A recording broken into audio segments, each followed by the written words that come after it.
mo fẹ́ kí n máa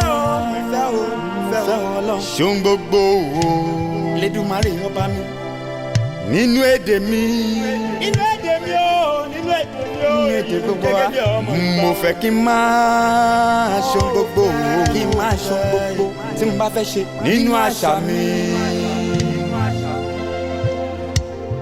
mo fẹ́ kémi kó máa ṣohun gbogbo mo fẹ́ kí n máa ṣe gbogbo nǹkan nínú ìmọ̀ òye tiwa o mo fẹ́ kí n máa ṣohun gbogbo mo fẹ́ máa ṣe gbogbo nǹkan nínú ìṣẹ̀ṣe mo fẹ́ kí n máa ṣohun gbogbo ẹni ọlá ọmọ Sólómọ́nì nìrẹ o nínú èdè mi fẹ́ máa ṣe gbogbo nǹkan o bó ṣe yẹ kó ṣe rí. mo fẹ́ kí n máa ṣohun gbogbo nǹkan pátápátá o nínú àṣà mi. everything pátápátá ni mo fẹ́ máa ṣe. mo fẹ́ kí n máa Elédùmarè máa gbọ́ mi ṣohun gbogbo bárọ̀ mi lọ́wọ́ wá tì mí lẹ́yìn ṣó gbọ́ nínú ìmọ̀ òye gbogbo generation tó kù tó ń bọ̀ lẹ́yìn mi tó jẹ́ tèmi o jẹ́ kó gbọ́ sí mi lẹ́nu bàbá. mo fẹ́ kí n máa Èdùmàrè gbóhùn mi ṣohun gbogbo mi ni wọ́n gòkè lọ lọ́wọ́ bá nínú ìṣẹ̀ṣe. àárín ẹ̀gún ni mo wà o. àmúkáwí wọ́n ní vernacular lédè wa. wọ́n ní vernacular ni o. àmúkáwí wọ́n ní ká má ṣe sọmọ wọ́n lórí àwọn baba ńlá wa àti bàjẹ́. mo kí wa káàbọ̀ orúkọ tèmi ni Odúsọ̀yà Olúwaṣọmídọ̀tun Àtàọ̀báyọ̀mí Ọlọ́run jẹ́ tí gbogbo ènìyàn mọ̀ sí ancestor àgbẹ̀lọba ajé. mo kí wa lẹ́ẹ̀kan sí ẹ káàbọ̀ ẹ̀yin bàbá mi ẹ̀yin màmá mi. ẹ kú dédé àsìkò yìí o. akínyìn bàbá wa à ń gbọ́ yín ẹ káàbọ̀. yes orúkọ mi ni ọba Adéyínká Adésínà Àkòfẹ́ Ọbáwálé Arólúwan Olúòjé ti Òjé Ìpẹ̀tù Yorùbá Community of Gbádùmọ Kingdom ní Àjàkúta Local Government Kogi State Nigeria. kábíyèsí o. àdúrà wa gbà ẹ ṣé mo dúpẹ́.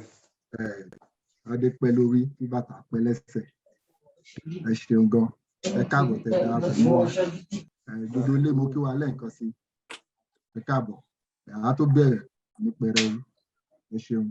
èjìdé ìdáyé ọba táyé rọ bí agogo pínpín àwòwò tí ò ṣe gbé ọlọ́wọ́ ọba àmì tó fayé sàkótì ìtìsẹ̀ mímọ́ kan gáàrí lẹ́dùtúmàrè ǹjẹ́ bá a dájọ́ ọjọ́ á pé bá a dóṣooṣù àpò ó jáwé oríjìn gbogbo ilé pátápátá ẹ dákun ẹ foríjì mí ẹ̀yin náà ṣáà ti mọ̀ bọ́lọ́wọ́ ọba àmì ṣe kó location 419 ebi gbogbo ò bá ṣe kùdìẹ̀kudiẹ ayélujára náà gbìyànjú àti ṣe tiẹ̀ àmọ́ ká dúpẹ́ lọ́wọ́ ọba dániwáyé gbẹngbẹnìkìn àwòwò tí ò ṣe gbé mo ń fàsìkò yìí mo fi ń kí gbogbo ilé káàbọ̀ pátápátá torí ìkànnì akó àṣeyẹ ìní láṣẹ Elédùmarè a ò ní rí gbé sọnù bí ò ṣe bí ọmọ ǹjẹ́ à ń rí ni à ń béèrè à ń rí ni à ń béèrè wò lábẹ́ bó bá ṣe lè wò kórí aládìsá pẹ̀lú òkú Ọlọ́run gbogbo òdùn tí wọ́n kó sì pọ̀ sí láṣẹ Elédùmarè Ọlápàdé Ọláìtàn lórúkọ tèmi tí gbogbo ayé mọ̀ sí MC Ṣókò wọ́n mọ̀ ṣe olùdarí ètò ògùn tèmi láṣẹ Elédùmarè láàrin èmi àti ìṣẹ̀lẹ̀ aburú ìṣẹ̀lẹ̀ nìkan àwọn díẹ̀ tó kù tó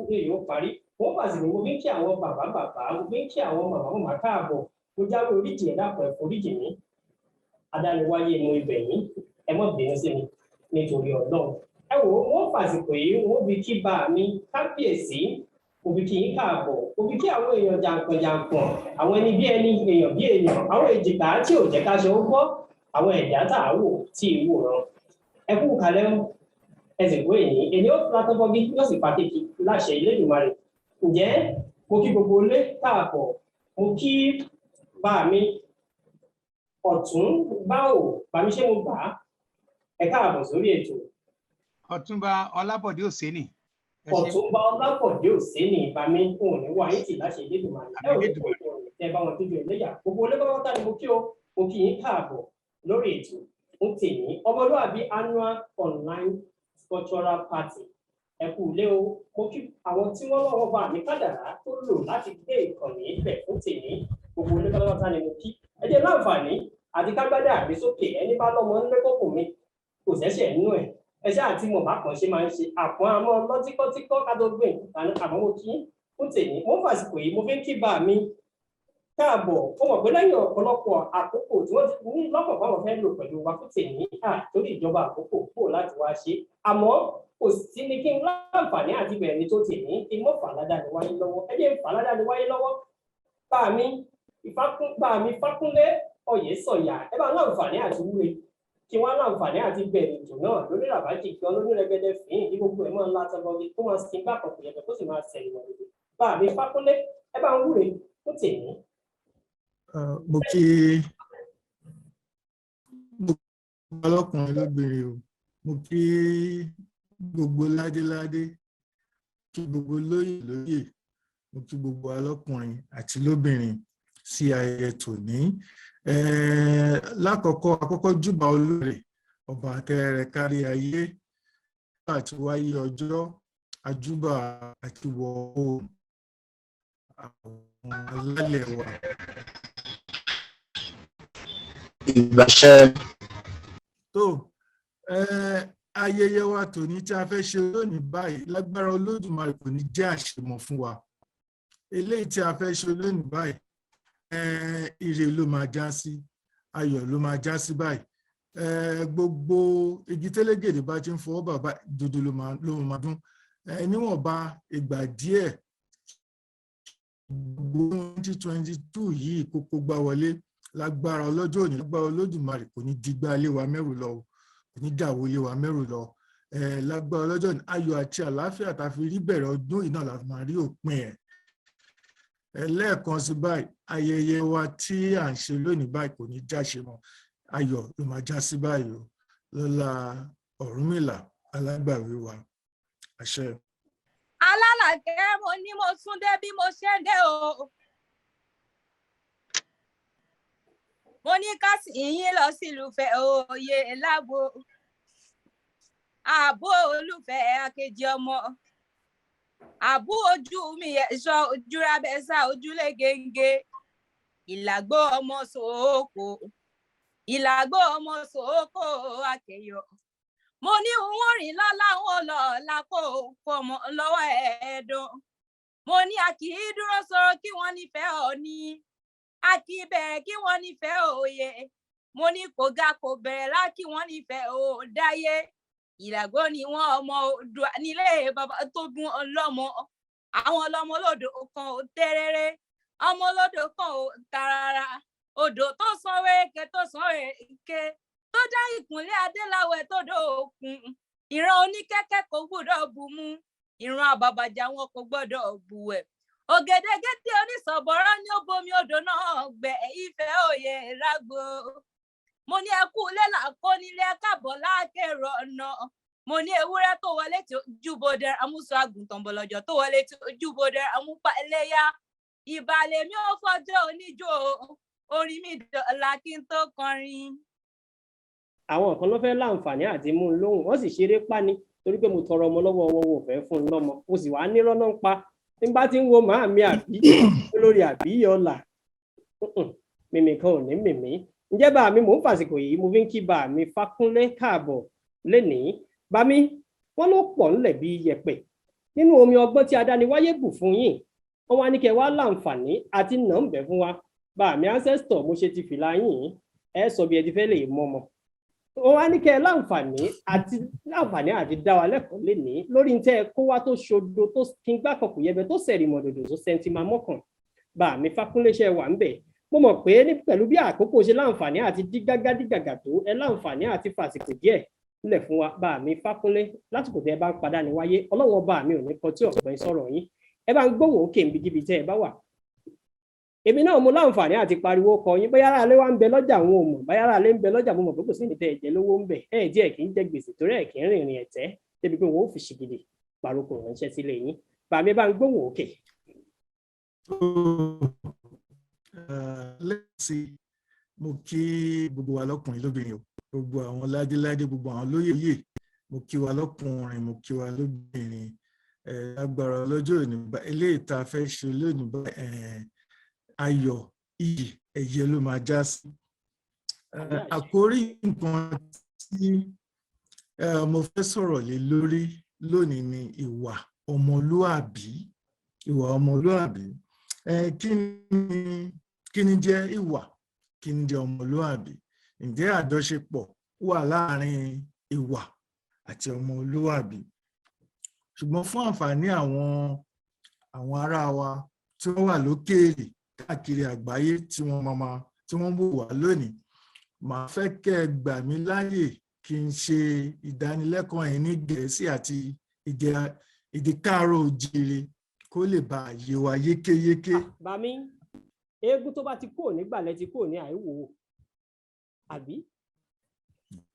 Lábẹ́ aláṣẹ àti gbogbo ilé ẹnì ṣó ń bẹ. Ìwà ọmọlúàbí, the meaning of ìwà and its relationship concept of ọmọlúàbí. What is ìwà? Ìwà is a contextual term used to depict good character and destiny. In this discourse, I shall focus on ìwà in the context of good character from the perspective of Ifá. Ifá ni nǹkan tí a mọ̀ gẹ́gẹ́ bí àkójọpọ̀ ìmọ̀ àti ọgbọ́n ní ilẹ̀ Yorùbá. So gbogbo nǹkan tí n bá máa sọ lónìí báyìí ó máa dá lórí gbogbo nǹkan tí Ifá sọ nípa ìwà àti ọmọlúwàbí. In the Yoruba language, ìwà connotes those essential qualities or characteristics of a being that are expressed in the way we conduct ourselves. Àwọn nǹkan pàtàkì tó ṣe kókó tó wà nínú ìṣẹ̀dá ọmọ ènìyàn tí à ń hù jáde láti lè mú àkúnlẹ̀yàn wa ṣẹ. Ìwà constitutes the basic attributes that enable us to fulfill our destiny. Ìwà encompasses both character and behavior. While character depicts the natural, mental, and moral qualities distinctive to an individual, behavior is the way we conduct ourselves towards others. The way you express those innate qualities in you. For example, ìhùwàsí is the manner in which you express the moral qualities in you. And on the other hand, to misbehave in Yoruba language means chiwahu. With behavior, we're able to see the type of person you are, that is your personality. Behavior is a range of people's thoughts, emotions, and actions driven by character and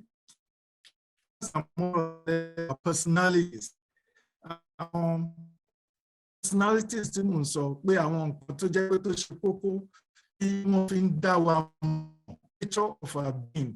And then quite of these qualities and nídàkejì bí nǹkan tí mò ń gbìyànjú láti sọ ni wípé àwọn characteristics tí ó wà nínú wa tó jẹ́ pé àwọn nǹkan tí wọ́n fi ń dá wa mọ̀ pé èèyàn báyìí nìyẹn, àwọn nǹkan yẹn wọ́n jẹ́ pé wọ́n kì í ṣe àwọn nǹkan tí èèyàn lè change, àwọn nǹkan tó jẹ́ pé ó máa wà pẹ̀lú wa lọ́jọ́ tó pẹ́ títí ni.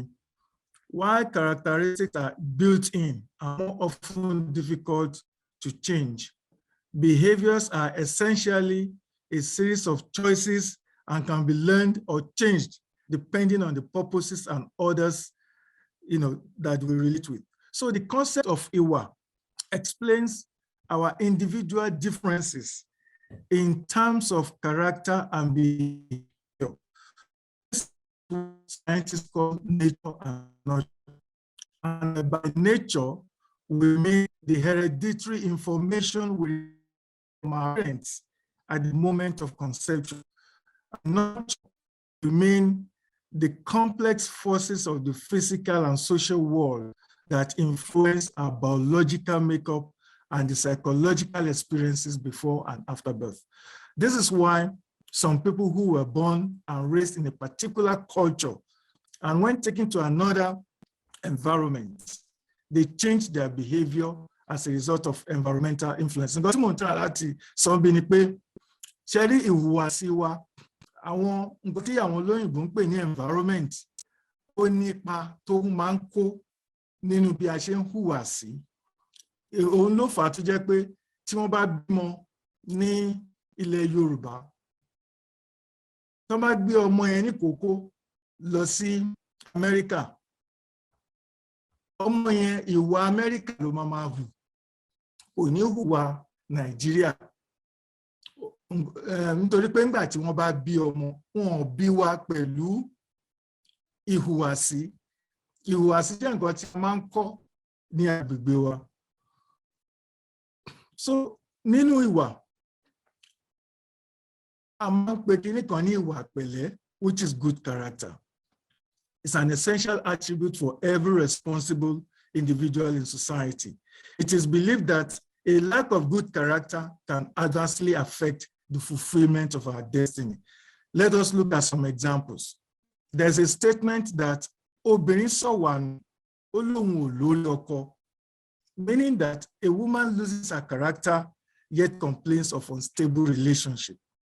It is obvious that from this statement that a woman who lacks good character will find it difficult to have a stable and settled home, because no man will want to tolerate such a woman.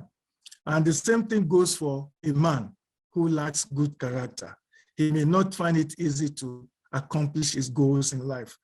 So these distinctive qualities are what determine our personality.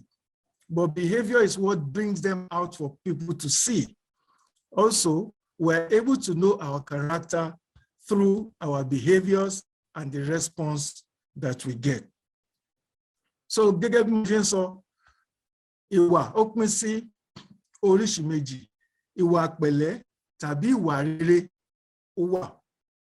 And then we also have ìwà búburú, that is bad character or lack of character.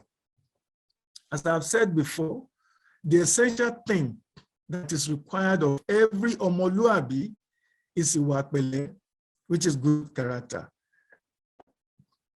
This good character has certain attributes that form the core values of a complete human being called Omoluabi. These attributes include patience, honesty and truthfulness, decency, hard work, contentment, integrity, humility, benevolence, and selflessness. Àwọn nǹkan yìí ni ó máa ń jẹ́ ká lè mọ̀ pé ẹni Omoluabi ni. There are certainly rewards and punishments for those who either exhibit good character or choose to exhibit bad character. Ifa made us aware that human beings shall be judged based on the content of their character. An example can be found in a verse of Ogbeyonu, which we call Ogbegunda. According to Ifa, a person with uncontrolled anger is considered a person with bad character. Ifa says that self-control and discipline, level-headedness, patience, endurance, and perseverance are parts of the virtues that characterize a good character person. Uncontrolled anger is a form of misbehavior that is capable of not only tarnishing one's good image, but can also spoil one's good destiny. Ẹ jẹ́ ká wo nǹkan tí ẹsẹ̀ fàyẹn sọ nínú Ogbeyonu. Ó ní inú bíbí ní sọbi tí wọ́n ti wá. Alájàngbìlà ní fira ẹ̀ hàn. Ó tún kò ṣe rẹ̀ dé orúkọ ní sọ ni. Adébáfọ́ká, Adébáfúnṣèbí, Adébáfúnjòlá, Adébáfúnnìní tí ìṣọmọ kẹyìn wọn léńjẹ léńde. Nígbà tí wọ́n lọ rẹja alápàníràwé nílé oníyanjá, ẹbọ ni wọ́n ní kán wá ṣe. Ǹjẹ́ nìní nìkan ló ń bẹ lẹ́yìn tó ṣẹbọ? Lóòótọ́ la mú nìní jọba, ọ̀ká ló ṣìwàhù, ló bàṣe rẹ̀ jẹ́. Lóòótọ́ la mú nìní jọba, ṣèbé ló ṣìwàhù, ló bàṣe rẹ̀ jẹ́. Lóòótọ́ la mú nìní jọba, òjòlá ló ṣìwàhù, ló bàṣe rẹ̀ jẹ́. Lóòótọ́ la mú nìní jọba. In this Odu, Nini was able to ascend the throne of their father as a result of his self-control, or what we can call emotional regulation, discipline, level-headedness, and patience. In contrast, the other 3 siblings, Oka, Shibe, and Ojula, spoiled their chances as a result of their uncontrolled anger and bad attitude. In another verse of Ogunda Ofun, we can also see what Ifa says. Sheke, sheke, sheke, ekeke, shika, shika, shika, ekaka, ara kiro eke, ọkàn òṣìkà kì í balẹ̀, àṣeníṣe rẹ̀ lọ́ṣẹ́. Adéwọ́ fún Ọ̀rúnmìlà, níjọ́ tí ṣèké, ṣèké, ṣìkà, ṣìkà, tá a ṣe máa jọ mọ ìkọ́fà rẹ̀, ṣé bàbá máa gba ìwà búburú yìí lọ́wọ́ wọn. And we also see in a verse of Ejiobe, where Ifa emphasizes good character, irrespective of circumstances you find yourself. Nínú Odu yẹn, we hear of Kamuragba Tagba, ìwà, ìwà là ń wá ìwà. Kamuragba Tagba, ìwà là ń wá ìwà. Bẹ́ẹ̀ ni lówó bí ò ní wà, owó olówó ni ìwà, ìwà là ń wá ìwà.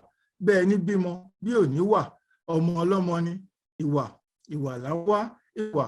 Bẹ́ẹ̀ ni kọ́lé tí ò ní wà, ilé onílé ni ìwà, ìwà là ń wá ìwà. We have several examples of this in the scriptures of Ifa about Iwa Pele. In Yoruba culture, we also hear of statements such as Ìwà rere lẹ̀ṣọ́ ènìyàn. Ìwà rere lẹ̀ṣọ́ ènìyàn. In Otura Meji, Ifa describes good character as the beauty of an individual. Ìwà rere lẹ̀ṣọ́ ọmọ ènìyàn. Adífá fún Ọ̀rúnmìlà, bàbá ń lọ sọ́dọ̀ Olódùmarè, ó ń lọ rè gbà wà bọ̀ wá sílé ayé. We also find Ìwà in Ogbeweyin, which we call Ogbewori. Ifa emphasizes good character as a panacea for attaining longevity. Without good character, the chances of living long on earth are very slim. Ìwà, ó máa ń jẹ́ kí a pẹ́ láyé. Ìwà pẹ̀lẹ́ ni mò ń sọ, bí ó máa ń jẹ́ ká pẹ́ láyé. Ẹni tó bá mọ̀ pé òun fẹ́ pẹ́ láyé, ó ń dandan ni pé ó ń láti mú ìwà pẹ̀lẹ́ lò. Nínú Ifá yẹn, wọ́n ní à ń kí ọmọ ikú ń wo wájú.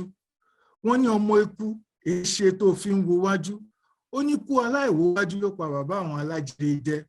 À ń kí ọmọ ìjà ń wẹ̀yìn. Wọ́n ní ọmọ ìjà kí ló dé tó fi ń wẹ̀yìn.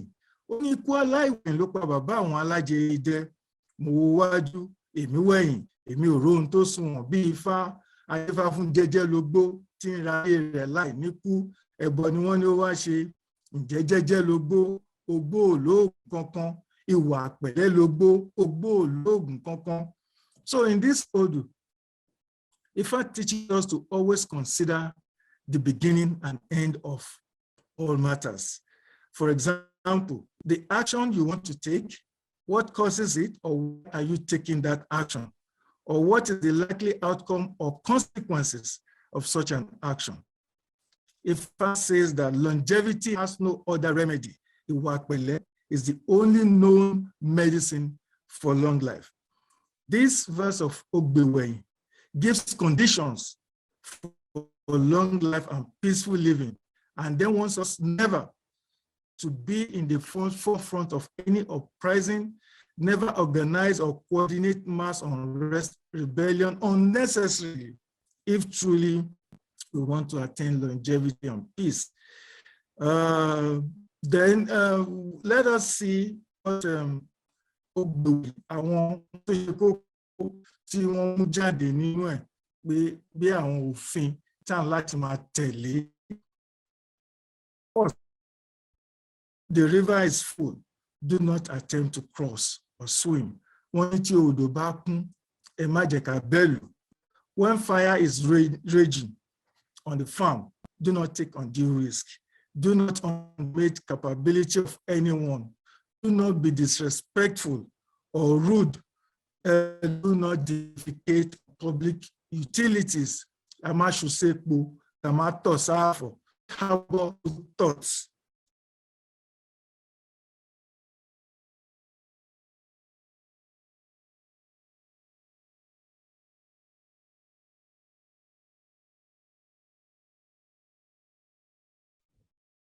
àgbọ̀ yín bà mí o.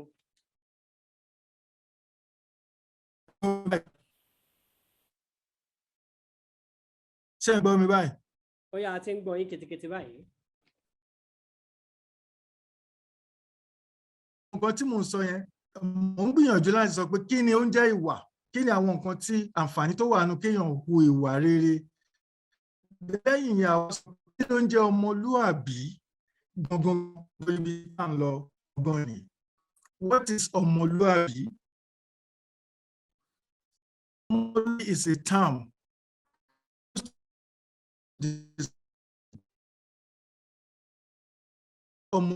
is derived from the meaning a child begotten by the Lord of Iwa, which was later reduced to Omoluabi.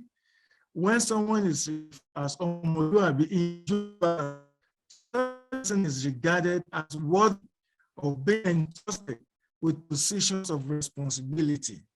The concept of Omoluabi encompasses all the attributes of Iwa that an individual must possess in society. People always love to associate Omoluabi because they are the epitome of a well-bred, or let's say a paragon of excellence in character. This also means that this person called Omoluabi is well-nurtured and lives by the precepts of the moral education given to him or her by his parents. Sometimes too, there are some children that are well-nurtured but failed or refused to live by those precepts. These of children are regarded as akog. On the other hand, if a person is noted for one of these attributes, the Yoruba will say, kò sí ọmọlúàbí kankan lára ẹ̀, meaning that he or she does not possess a single attribute of good character. A lack of these attributes make the person to be considered ènìyàn kéèyàn tàbí èèyàn lásán, meaning a bad or worthless person. And Omoluabi is capable of exhibiting and demonstrating inherent virtues and values of Iwa Pele. Iwa Pele is another way of describing good character. If we're talking about Oluiwa, because from the word Omoluabi, ani ọmọ tí Olúìwà bí, Olúìwà yẹn ta ló ń jẹ́ Olúìwà? Ẹ jẹ́ ká wo nǹkan tí Ifá sọ. We can also find the word Iwa in the part of what makes the word Oduduwa, Odu tó dá Ìwà. This means that Odu that creates Iwa. Iwa in this context means more than character. It means character and human destiny, as I've noted earlier.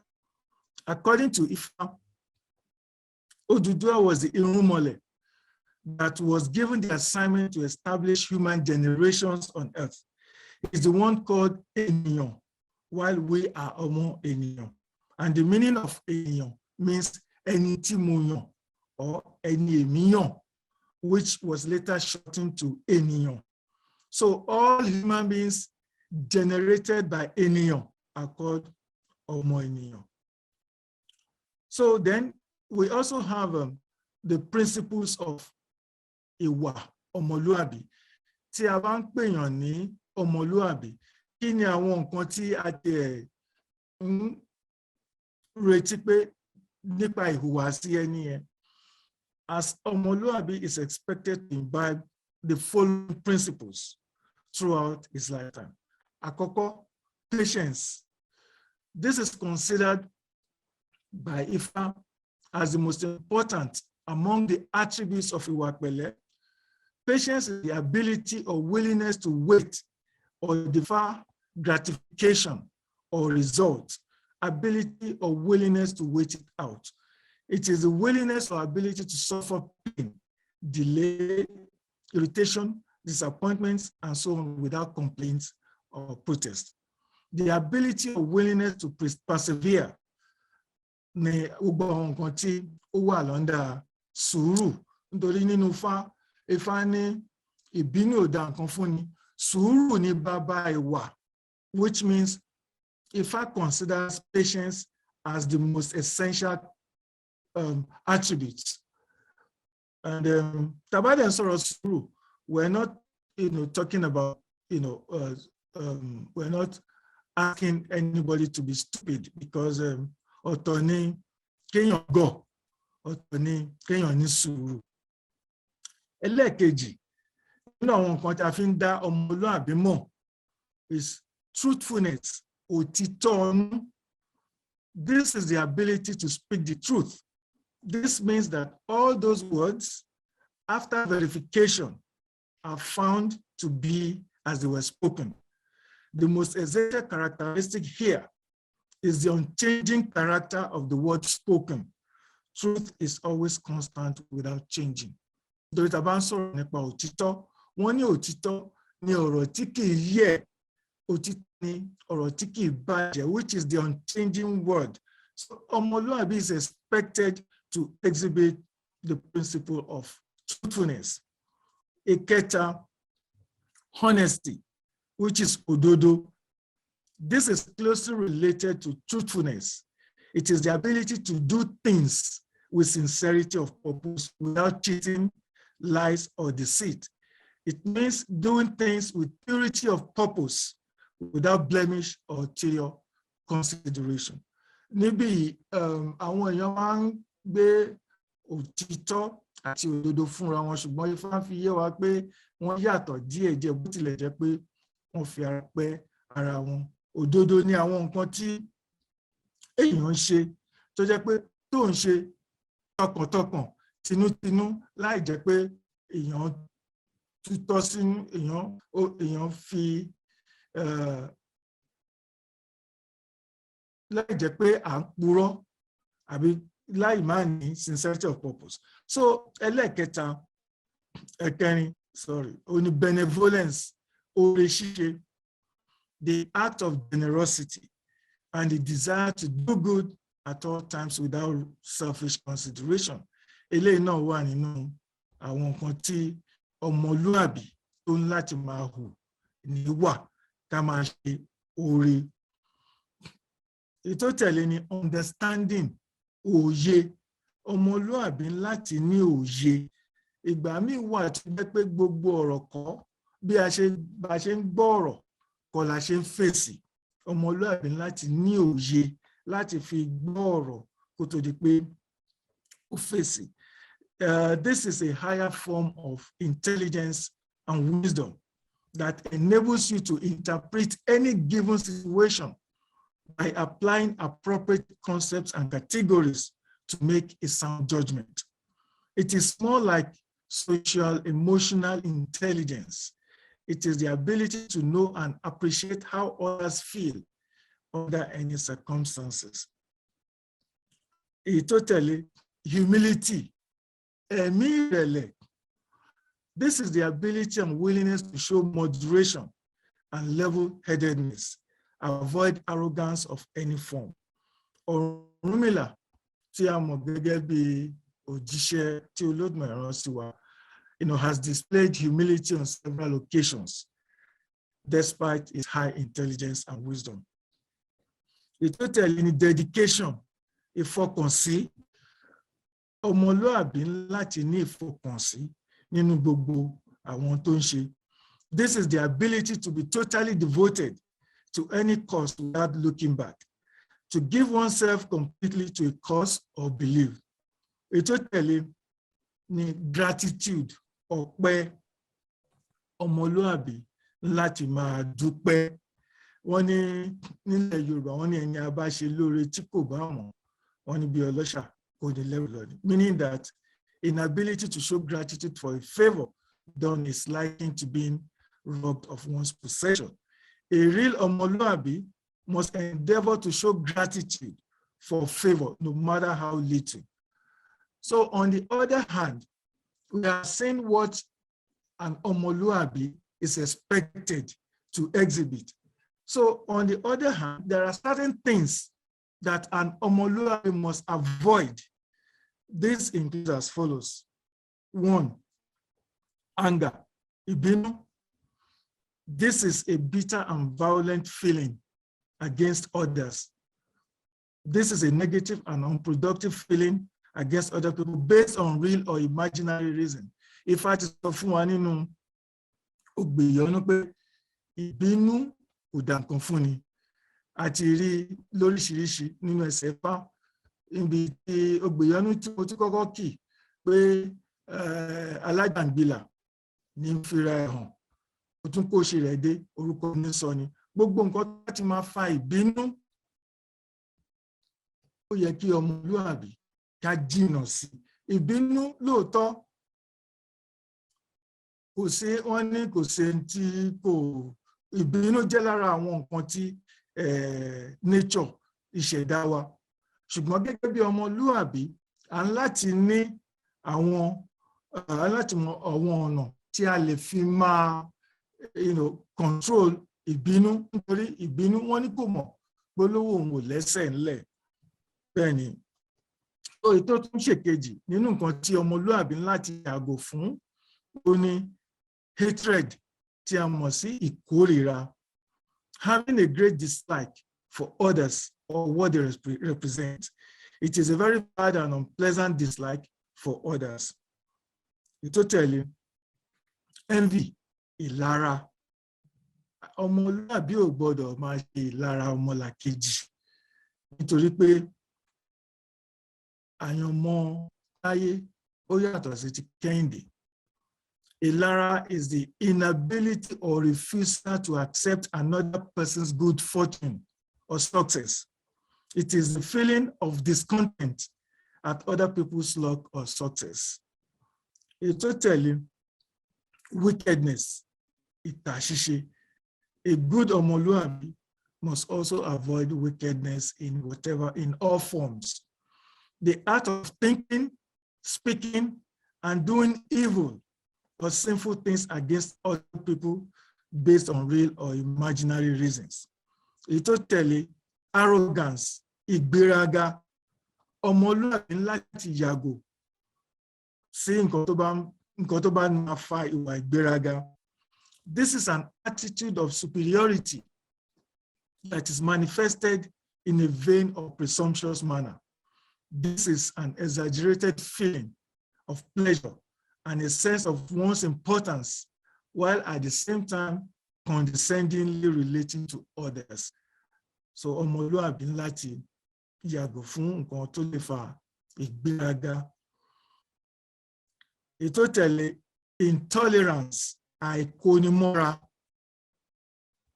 This is an ability or refusal to bear or endure other people. It is unwillingness to allow others to air their views or express their feeling in any way or on any issue, as long as it is different from their own viewpoints. Aláti máa kó ara ẹni mọ́ra. Kò sí bí wọ́n ní èyí wù mí kó wọ́n, òun ló mú ọmọ ìyá méjì jẹun nínú àwo ọ̀tọ̀ọ̀tọ̀. So gẹ́gẹ́ bí ọmọlúàbí aláti yàgò fún ìwà àìkónimọ́ra. Selfishness, ìmọ̀tara ẹni nìkan. The thinking and planning of one's own personal pleasure, satisfaction, achievement, aspiration, etc., without any consideration for other people. Àwọn kan wà tó jẹ́ pé bámú ni mo yó, wọn ò mọ̀ bébé ń pa ọmọ ẹni kankan. Ìwà ìmọ̀tara ẹni nìkan lélẹ́yìí tí ọmọlúàbí láti yàgò fún. Èyí tó tẹ̀lé greed, tí à ń pè ní ojú kòkòrò. The desire for all good things of life for oneself only at the expense of others. It is the desire to convert what belongs to many people to one's own alone without consideration for the feelings or needs of others. Eléyìí ó jẹ́ nǹkan tí aláti yàgò fún. Ó jẹ́ pé gbogbo nǹkan tí kó ṣàjẹ́ àfẹ̀mí gbogbo nǹkan kó ṣàjẹ́. So Ifá ń sọ fún wa pé ọmọlúàbí láti yàgò fún ojú kòkòrò. Ní àkótán, in conclusion, the principle of ìwà ọmọlúàbí is summarized in a stanza of Ejiogbe. Ẹ jẹ́ ká gbọ́ nǹkan tí Ejiogbe sọ. Ó ní bí Ọlọ́run ọba mi ṣe dá mi ni mò ń ṣe, èmi ò ṣe bí, mi ò gbèrò ìtàsíkùn kí n má bàa bóṣì kú, nítorí òwò tá a bá ṣe lówùúrọ̀ tímọ́tímọ́ ni mọ́ni lọ́wọ́ dọjú alẹ́. Dífá fún ọ̀kànlénírínwó orún mọ́lẹ̀, wọ́n tọ̀run bọ̀ wáyé.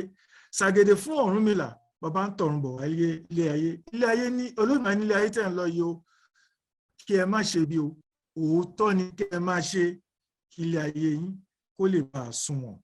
Àyàfi Ọ̀rúnmìlà ló fi òótọ́ ọnú ló fi da ẹrù ìtàsọnù. So nídìí èyí ọmọlúàbí ó ní láti yàgò fún gbogbo àwọn nǹkan tí ó lè fa ìwà àìkónimọ́ra, ìwà bínú, gbogbo àwọn nǹkan tí a ti sọ síwájú. Ọmọlúàbí ẹni tó jẹ́ pé tí a lè wò pé gbogbo ọ̀nà ló fi ń hu ìwà rere, ló fi ń hu ìwà pẹ̀lẹ́. Lóòótọ́ àwọn nǹkan míì máa ń wà tó lè fa ìbínú, tó lè fa nǹkan, ṣùgbọ́n gẹ́gẹ́ bí ọmọlúàbí à ń láti lè nǹkan táwọn olóyìnbó ń pè, à ń láti lè develop nǹkan tí wọ́n ń pè ní emotional intelligence láti lè fi control emotion wa. Nítorí gẹ́gẹ́ bó ṣe sọ fún wa pé ìbínú wọ́n is a small madness. So lágbára Ọlọ́run wèrè kò ní yà ní ìrànwá o. Àbọ̀rú àbọ̀yè o, àbọ̀ ìbọn ṣíṣe ògbó atọ́. Ẹ ṣé mo dúpẹ́ o.